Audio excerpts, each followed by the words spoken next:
People think that, you know, because I have, a lot of properties, probably around 40 properties now, almost 40 properties, that, oh my God, you got a lot of properties. That's like millions and millions of dollars, ain't it? That's like 100,000, $300,000 per property, right? Something like that.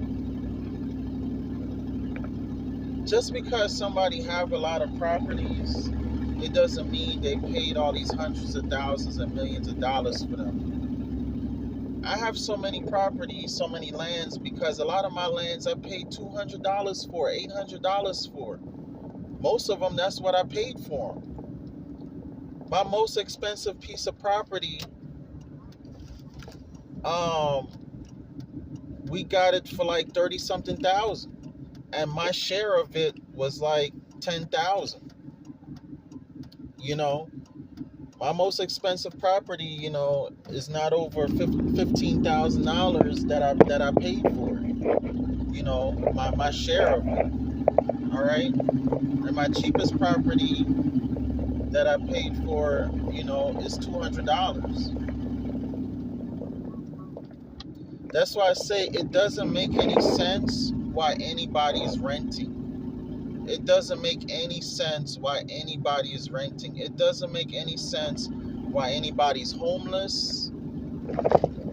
Why people don't have anywhere to go. I was riding around with one of my business partners yesterday, and I'm like, look at a person. They got their land, and they got their RV just sitting there on their land, and they living peacefully on their land in their RV. The grass cut so beautiful, the landscape. You just see a RV in the middle of the land out there, and they got their hookups, and they living peacefully. They got the electric and the water, their hookups, and they living peacefully. I'm like, why are people renting? And I'm not judging anybody. I rented for over 20 years, and it's probably the same situation with most people. You don't know what you don't know. But I will admit, when I was 21 years old, I knew I wanted to go on the land. I knew I wanted to just live a simple life in an RV. I knew that. And I got caught up in city life, and I made a lot of money when I was 21 years old, and I got caught up, and then I lost the money, and I kept chasing that dream. It's like constantly chasing your first high. I constantly chased my first high for 20 years. Then I returned to what I know, the land. Okay? Stop renting. Return to the land.